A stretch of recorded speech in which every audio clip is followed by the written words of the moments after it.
Hi viewers, మనమైతే ఈ money minute 4లో ఉన్నామండి. మన సబ్స్క్రైబర్ అడిగిన క్వశ్చన్ వచ్చేసి ఇండియా విక్స్ అంటే ఏంటి, అసలు దాని నుంచి మనం ఏం తెలుసుకోవచ్చు అనేది అయితే అడిగారండి. దానికి గాను మనం ఇస్తున్న ఆన్సర్ ఏంటంటే ఇండియా విక్స్ యొక్క ఫుల్ ఫామ్ వచ్చేసి మనకి ఇండియన్ వోల్టాలిటీ ఇండెక్స్ అండి.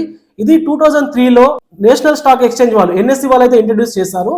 సో దీని ఏంటంటే మన నిఫ్టీ ఆప్షన్స్ యొక్క ఆర్డర్ బుక్ ని బేస్ చేసుకొని ఈ యొక్క ఇండియన్ విక్స్ అయితే క్యాలిక్యులేట్ చేస్తారు.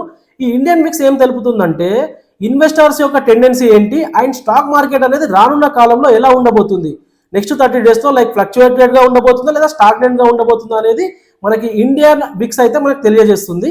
ఐడల్ ఇండియా విక్స్ అనేది మనకి 15 to 35 వరకు ఉంటే ఇట్ ఈస్ ఐడల్ అండి. సో మనకి 15 వరకు ఉందనుకోండి మార్కెట్ అనేది చాలా స్టేబుల్ గా ఉండబోతుందని మీనింగ్. అదే ఒకవేళ 30+ ఉందనుకోండి నెక్స్ట్ వచ్చే రానున్న రోజుల్లో స్టాక్ మార్కెట్ అనేది చాలా వోల్టాలిటీగా ఉండబోతుందని మనం తెలుసుకోవచ్చు. అండ్ ఈ యొక్క ఇండియా విక్స్ అనేది కంప్లీట్ గా వోల్టాలిటీ బేస్ చేసుకుని వర్క్ చేస్తుంది.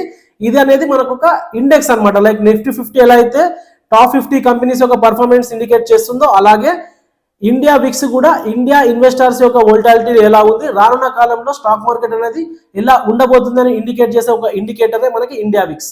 సో దీన్ని బేస్ చేసుకొని కూడా చాలా మంది డిసిషన్ మేకింగ్ అనేది డిపెండ్ అయి ఉంటుంది.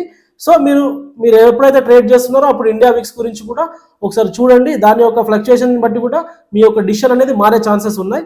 మీకు ఈ వీడియో కనుక వాల్యూ అడిషన్ అనిపిస్తే please like our video. Thank you so much. Signing off.